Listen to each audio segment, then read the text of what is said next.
dakwah. Kayaknya dua kalimat ini itu sudah tidak asing lagi di telinga kita. Jadi kalimat retorika apa gitunya yang disebut dengan dakwah juga itu apa?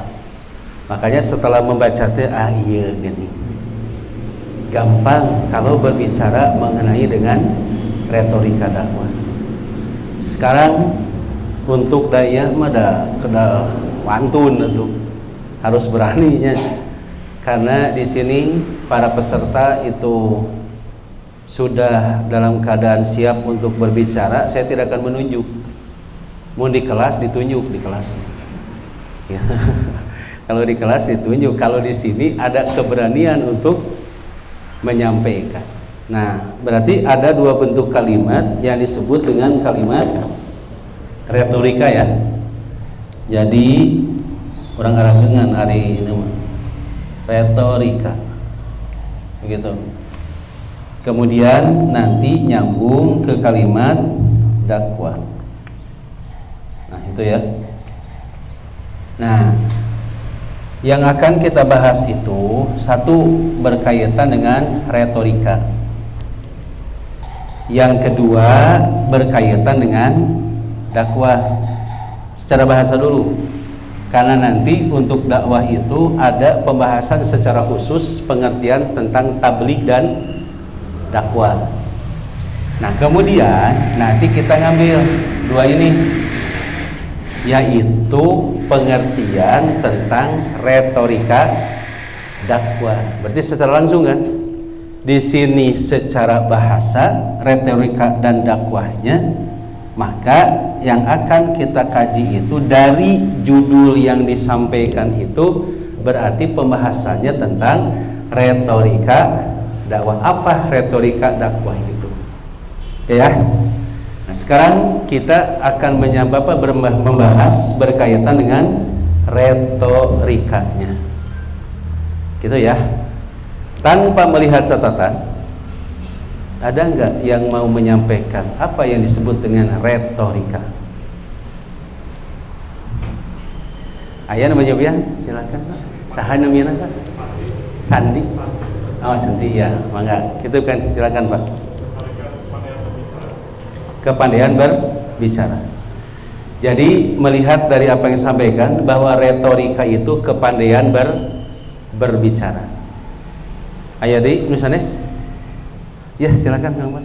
Ilmu atau seni dalam berbicara. Iya, ilmu atau seni dalam berbicaranya berkembang. Ilmu dan seni dalam berbicara. Ada lagi yang lainnya? Iya. Ya, jadi yang disebut yang ketiganya keahlian berpidato atau berbicara. Jadi ada yang mengatakan ilmu berbicara, kepandaian berbicara, seni berbicara, kemudian keahlian berbicara. Apa? Bahasa dalam berbicara. Muncul deui panuenga. Jadi ternyata hasil dari bacaan muncul perbedaan kan, tapi ujung-ujungnya adalah sama juga. Jalanna mah benten tapi maksudna mah sami. Ada ya nu beda namihan deui, apa disebut dengan retorika itu? Apa bagus? Skill teh keahlian. Ya silakan. Kemampuan seseorang untuk menyampaikan pesan. Jadi retorika itu kemampuan seseorang untuk menyampaikan pesan. Mulai kan Pak tak berkembang. Nya matak sorpi baros oge bapak-bapak teh tos arapa naon retorika teh gitu. Sebetulnya tidak usah diajar, da arapa. Cuma masalahnya ketika kita mengatakan jadi seni berbicara gitu, kemudian ada kaitan dengan istilahnya pandai untuk menyampaikan. Nah, ketika seseorang itu pandai dalam berbicara, intinya itulah yang disebut dengan retorika. Nah, karena itu untuk bisa pandai berbicara, apa yang harus dilakukan? Jadi kan tadi seni berbicara, keahlian berbicara, gitu kan? Gitu. Jadi pandai untuk menyampaikan. Karena ini apa yang harus kita lakukan? Kan? Punya bahan. Kemudian penguasaan materi, lalu wawasan. Benar punya wawasan. Terus apa lagi? Banyak membaca.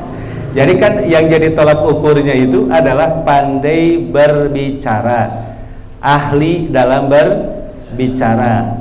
Kata Ustaz Agus skill berbicara, ahli dalam berbicara. Nah, untuk menyampaikan, memiliki ungkapan seperti ini sebetulnya itu bukan perkara mudah. Kita menjadi kalimatnya ahli, kita punya seni berbicara, seni untuk menyampaikan, bahasa yang jadi ungkapan. Makanya kalau begitu, di saat seseorang itu ingin menguasai kaitan dengan kalimat retorika, berarti belajar, dan belajar. Nah, ini 3B. 3B nanti belajar, begitu. Nah, untuk belajar di sini tidak ada kaitannya dengan masalah usia. Yang penting mah belajar mah semangatnya. Ada yang masih muda kedua, Pak. Ada juga yang sudah tua kedua pisan gitu. Bagi kedua yang sekolot gitu. Nah, karena orang seringkali punya alasan, ada sekolot iya gitu. Artinya ketika seseorang itu ingin pandai dalam berbicara, eta latihan eta. Ngomong apa pek gitu. Kan kalimat juga pandai dalam berbicara. Jadi kalau seandainya yang disebut dengan bentuk ungkapan berbicara teh lantang lempeng gitu. Kadang-kadang kan ada yang bicara teh ngomong ngahuleng gitu kan. Gitu Pak? Ya, gitu Pak. Oh, abdi. Nah, itu. Jadi ketika ngomong teh ngahuleng. Nah, betul, walaupun Bapak banyak wawasan, walaupun Bapak banyak membaca, walaupun Bapak itu menguasai materi, kadang-kadang Pak ketika berbicara menyampaikan lagi bingung, ngahuleng eta. Nah, makanya inilah yang harus terus dilatih. Saya yakin para peserta ini punya potensi untuk menyampaikan. Tariasa nyarios ya? Nuhun, matak Pak malah menuju ngobrol sok we nyarios. Jangan